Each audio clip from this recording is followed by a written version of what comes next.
Estejamos em paz, queridos irmãos,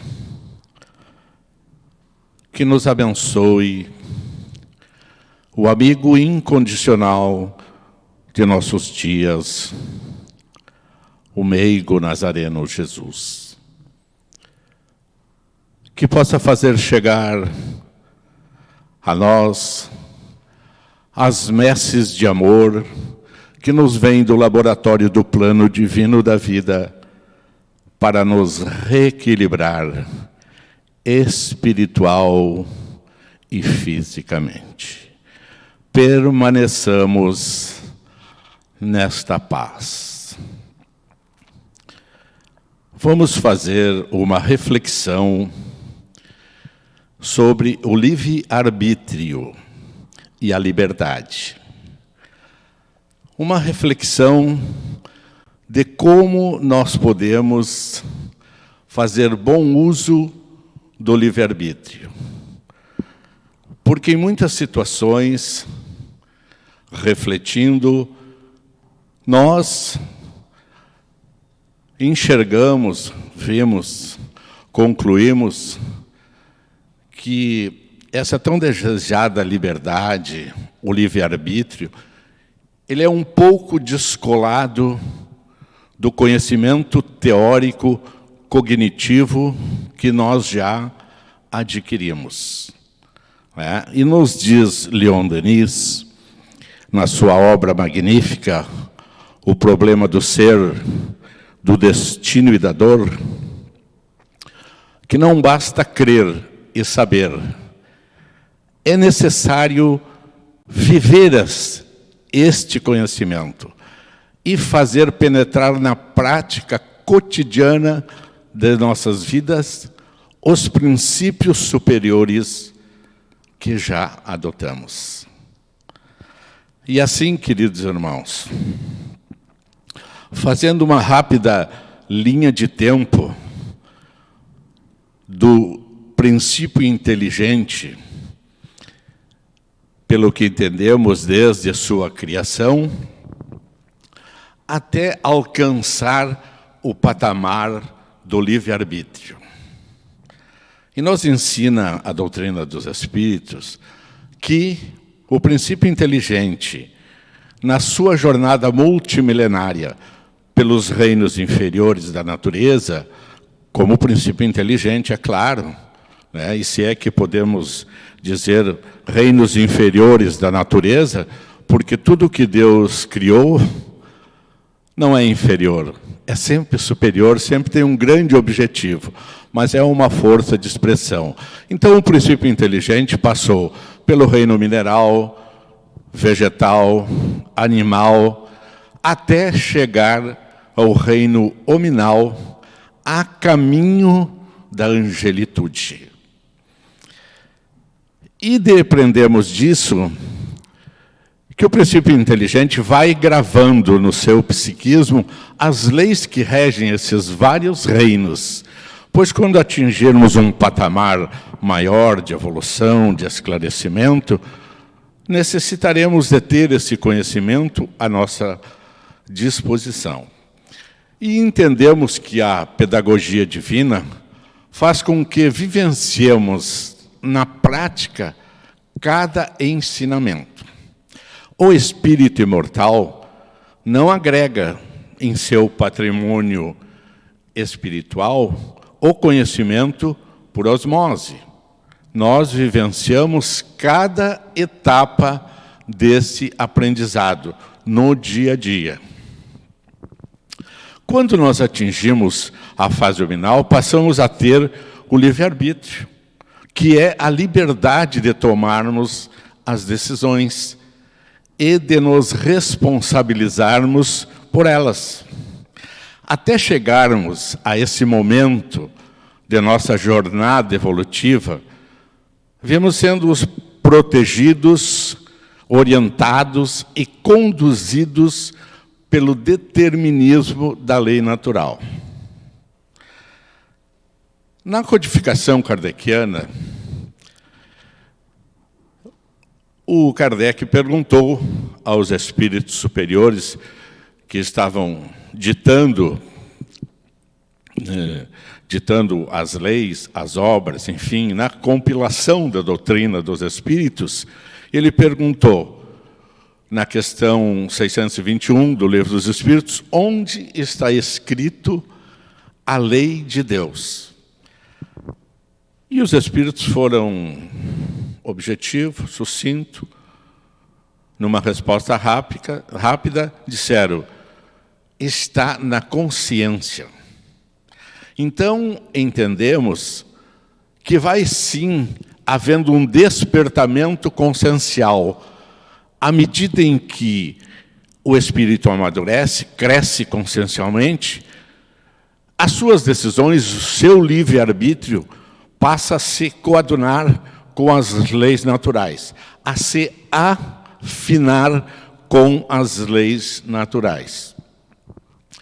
E desse ponto em diante é que realmente, né, começamos a nos responsabilizarmos por nossas atitudes. Claro que quando o princípio inteligente chega, né, na fase hominal, nós estamos aqui simplificando, porque o tempo não nos permite maiores detalhes, né?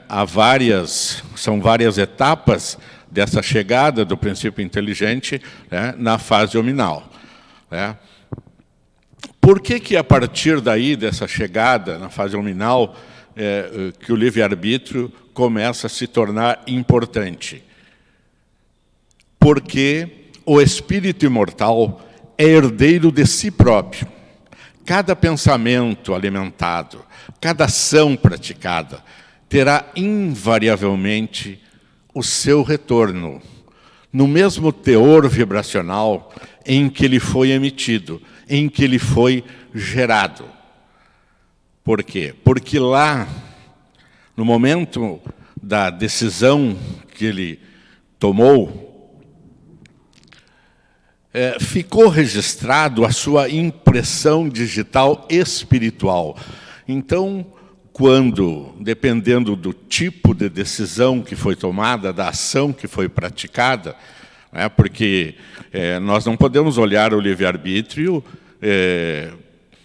sempre como em atitudes erradas, porque a decisão ela pode ser acertada, ela pode ser estruturada no bem, no amor, né, no trabalho em prol de todos. Então, aí o livre-arbítrio também nos trará o resultado em ações positivas.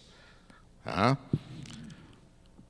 Claro que quando tomamos uma decisão, né, no uso de nosso livre-arbítrio, de nossa liberdade, tomamos uma decisão equivocada, que nesse momento desarmoniza as leis que regem o universo, desarmoniza a lei de amor, o retorno disso não será em flores. É importante que tenhamos a convicção de que Deus, nosso Pai, não castiga ninguém. Ele criou as leis que regem o nosso universo. Se nos aproximamos dela, somos mais felizes. Se nos afastamos dela, geramos sofrimento. Então, como é importante, vimos como é importante educar os pensamentos e os nossos sentimentos, para bem usar o nosso livre-arbítrio, a nossa liberdade, pois seremos herdeiro de tudo o que criamos. Jesus nos lecionou lá nas suas tertúlias evangélicas na Galileia que é dado a cada um segundo as suas obras. Então vejam que nós herdaremos segundo nós tomamos as decisões anteriores. E é isto que muitas vezes nós notamos em nós, que somos estudantes do Espiritismo, procuramos entender as leis naturais, nós começamos a nos dar conta que a nossa prática, o uso do nosso livre-arbítrio, em muitas vezes, é descolado, né, da nossa teoria, do nosso conhecimento teórico, cognitivo, daquilo que já entendemos. Mas, quando Jesus disse a cada um segundo as suas obras, enunciou uma grande verdade que hoje nós já começamos a entender teoricamente. Vejam bem que nós que somos interioranos, ouvimos muito nossos pais, nossos avós, naquela época em que as famílias eram maiores, que se reuniam, e que a gente visitava a família dos parentes sem aviso prévio. Chegava toda aquela turma para passar o dia. Nós ouvimos muitas vezes esses mais velhos dizerem coisas que a gente não entendia muito bem, mas que hoje se evidencia como a lei de causa e efeito. O livre-arbítrio, o determinismo da lei, a lei de causa e efeito, funciona numa harmonia só, juntamente com a reencarnação. Então, nós ouvíamos nossos pais e avós dizerem o seguinte: quem semeia ventos, colherá tempestades. E um outro provérbio que era muito usado, ninguém põe na porta do outro o que ele tiver que passar.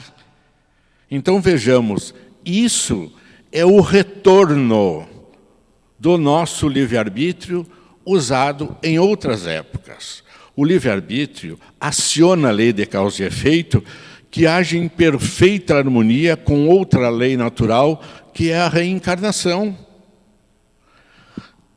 Tudo se encadeia no universo, nos ensina a doutrina dos espíritos.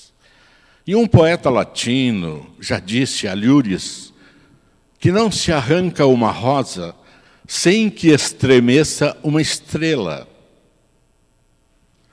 Então, queridos irmãos, como é importante entender o uso do livre-arbítrio, a lei de causa e efeito, porque somos, no momento em que tomamos as atitudes, que tomamos as decisões, que essas decisões passam a ser ações, nós passamos a sermos escravos delas. Nós vamos fazer um rápido e simplório conceito de como funciona esse mecanismo todo complexo, livre-arbítrio, lei de causa e efeito. Quando nós usamos do nosso livre-arbítrio, da nossa liberdade, e tomamos uma atitude qualquer, seja ela do teor que for, correta ou equivocada, a lei registra esta ação. Lembremos-nos daquele aviso que nós encontramos em vários lugares: sorria, você está sendo filmado. É exatamente esse o mecanismo interno que nós temos, que registra tudo. Então, queridos irmãos, quando tomamos essa atitude, seja ela do teor que for, se nós já estivermos amadurecidos consciencialmente, o retorno é mais rápido. Se ainda não estamos, isso fica em stand-by, aguardando o nosso crescimento, aguardando o tempo em que vamos atingir este patamar de crescimento consciencial, que só a lei natural sabe, detecta. Esta lei, que é uma lei de amor, ela nos entrega o pacotinho no endereço certo. Ninguém põe na porta do outro o que tem que passar. Vejamos que a reencarnação, ela não é punitiva, ela é reeducativa. Quando nós tomamos uma atitude, nós movimentamos todo este processo. Nós movimentamos o processo, e se a atitude for equivocada, neste exato instante nós desarmonizamos a lei de amor que rege o universo. E mais hoje ou mais amanhã nós teremos que reharmonizá-la. Em cima desse assunto, eu me recordo de uma obra que Emmanuel ditou para o Chico, que eu li há bastante tempo, é uma obra antiga, e que tem o título é Perante Jesus.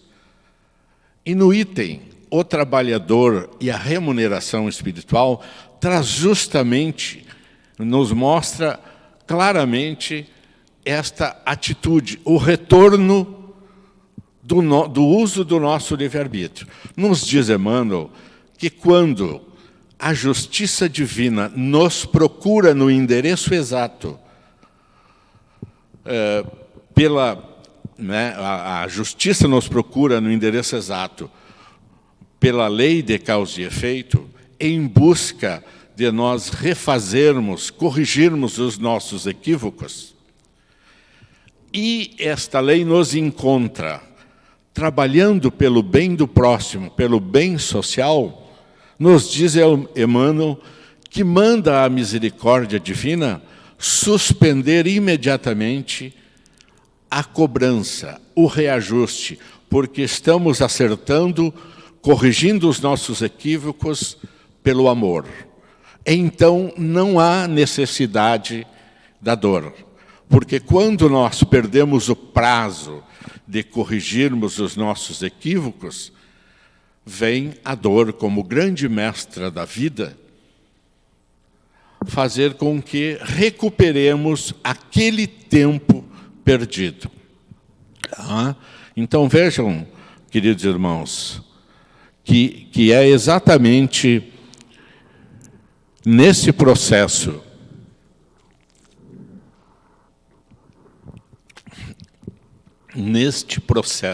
de reeducação espiritual que estamos inseridos, que vamos trabalhando. Quando perdemos o prazo, porque entre a tomada de decisão, ante o uso do livre-arbítrio, a tomada de decisão e a correção, muitas vezes, se a atitude foi equivocada, a misericórdia divina nos dá um tempo longo para que cresçamos. Aí, se nós, de posse desse crescimento, vamos adiando, vamos passando, já temos o conhecimento e não tomamos as decisões para refazermos, para reharmonizarmos a lei que rege os nossos destinos sobre a Terra, que rege o universo, que são as leis naturais, aí então a dor se apresenta como mensageira divina.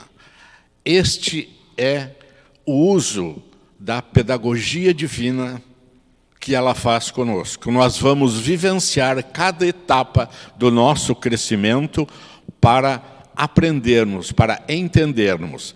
Lembremos de Jesus. Jesus vivia os conceitos que ele ensinava.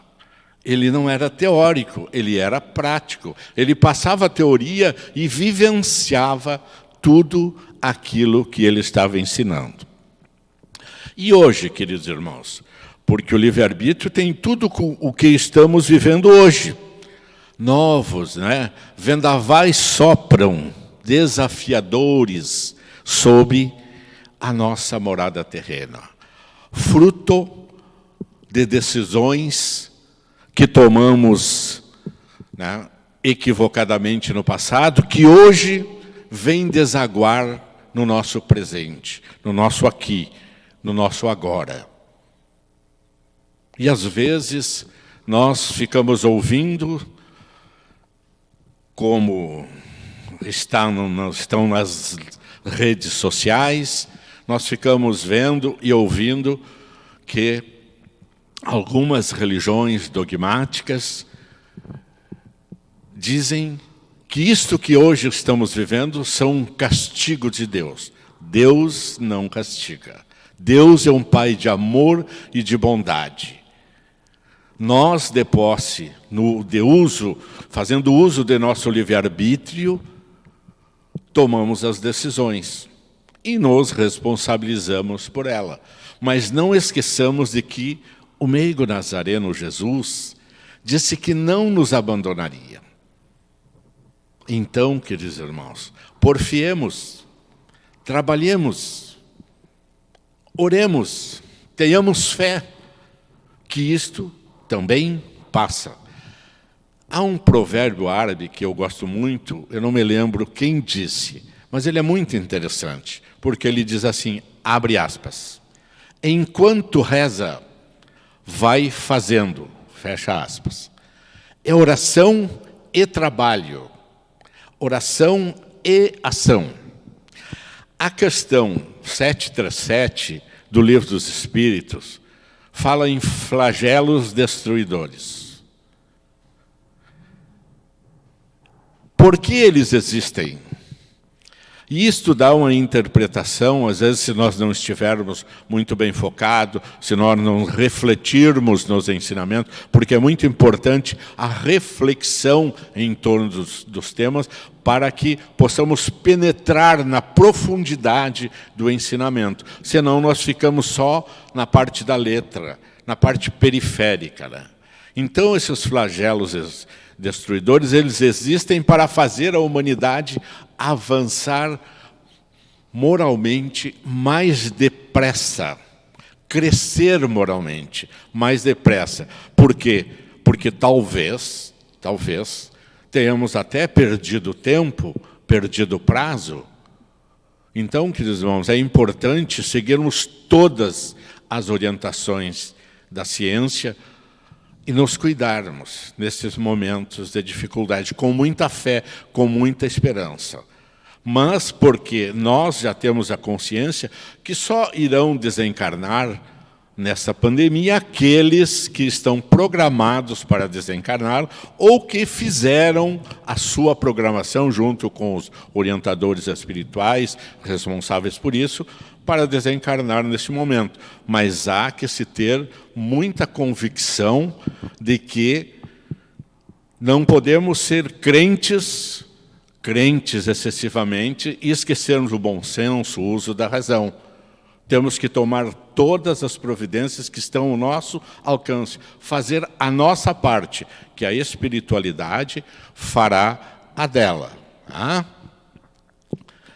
A pedagogia divina, ela se utiliza de mecanismos, né, quando tem que nos chamar a atenção, que envolve todas as classes sociais, ressignificando o exercício de uma nova percepção, um novo olhar, um olhar de bondade sobre tudo e sobre todos.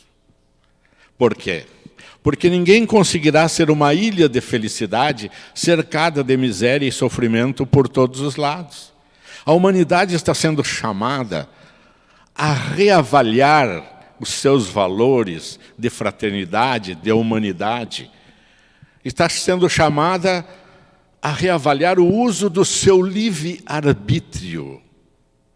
Nunca se fez tantas ações sociais em todos os segmentos de nossa sociedade. É bom ver que todos se unem para que possamos minorar o sofrimento daqueles que menos têm. E olhe, queridos irmãos, ressignificar as profissões, ressignificar aqueles que pela sociedade são quase invisíveis.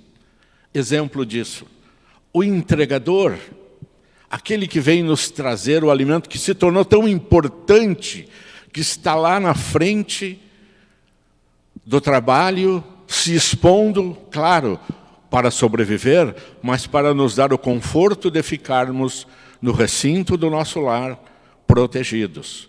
O entregador, o delivery, a moça do supermercado, que tantas vezes olhamos assim e não damos a atenção que ela merece. E às vezes nós encontramos no supermercado uma caixa trabalhando grávida. E nós apenas olhamos, passamos e vamos embora. É alguém que está prestando um serviço. Então, este novo olhar que nós temos que ter sobre essas profissões, porque isso é hoje o bom uso do nosso livre-arbítrio, da nossa liberdade de decidir. E todos os profissionais da área médica, enfermeiros, técnicos, médicos, enfim, todos esses companheiros de jornada reeducativa que estão ali expostos na linha de frente. e aqueles que recolhem o lixo, para que haja a higiene tão falada, tão valorizada em tempos de epidemia, de pandemia, né? Limpeza, higiene. Mas eu queria, em especial, chamar a atenção sobre um profissional que é tão maltratado, que é tão desrespeitado, muitas vezes, e é afrontado de dedo em riste quando não é esbofeteado. E isto é o uso do livre-arbítrio. Pais reclamando do professor. Que o professor não dá a atenção que o filho dele merece. Ora, queridos irmãos, nobre profissão a do professor.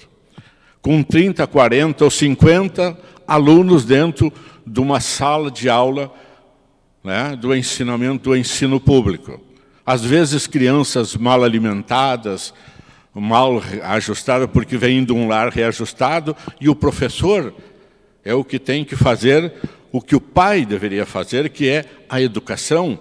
A educação é o lar, são os pais que dão. O professor, ele dará a instrução.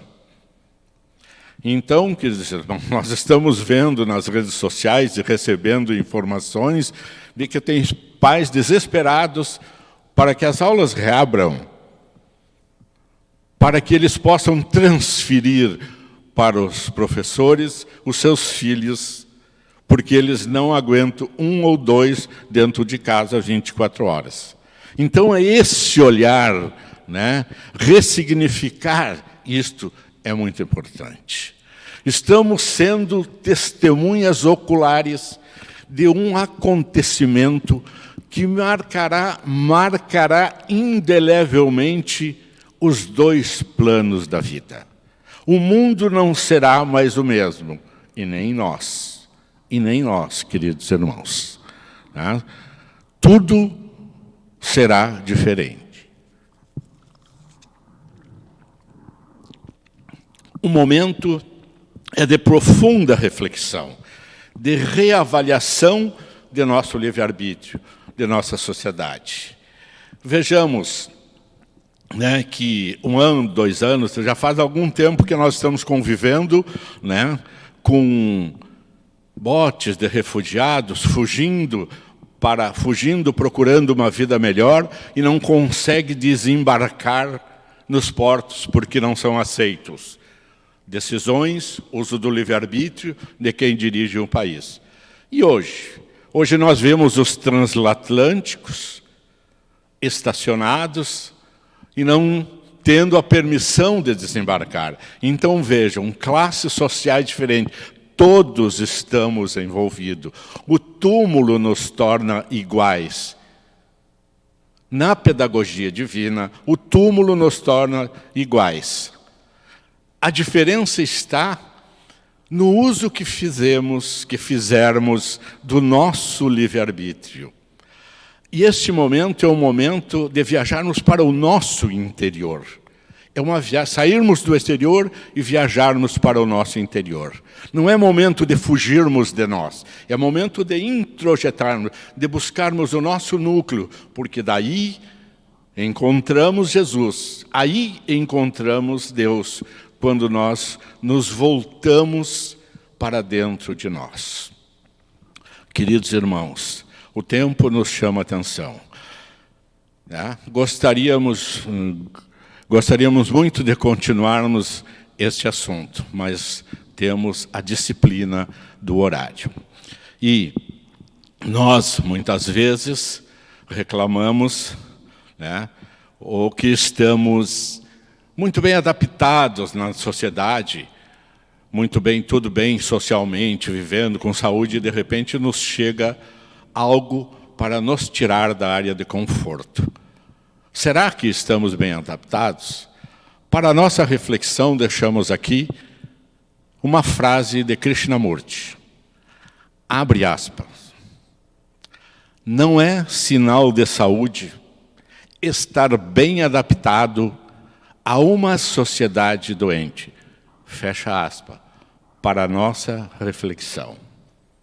E neste momento, agradecidos à misericórdia divina, Gratidão ao meigo rabi da Galileia, Jesus, que tanto tem nos amparado e nos proporciona momentos de reflexão, de estudo, de conhecimento, através desta equipe maravilhosa de orientadores espirituais que nesta manhã aqui se encontram, para que possamos, juntos, irmanados na busca do amor incondicional, levarmos a palavra amiga a todos aqueles de boa vontade. Obrigado, Pai. Obrigado, Jesus. Obrigado, amigos espirituais. E obrigado a todos os companheiros encarnados que nos proporcionaram estes momentos de reflexão, muita luz e muita paz. Que Jesus nos abençoe. Permaneçamos na paz. Graças a Deus e que assim seja.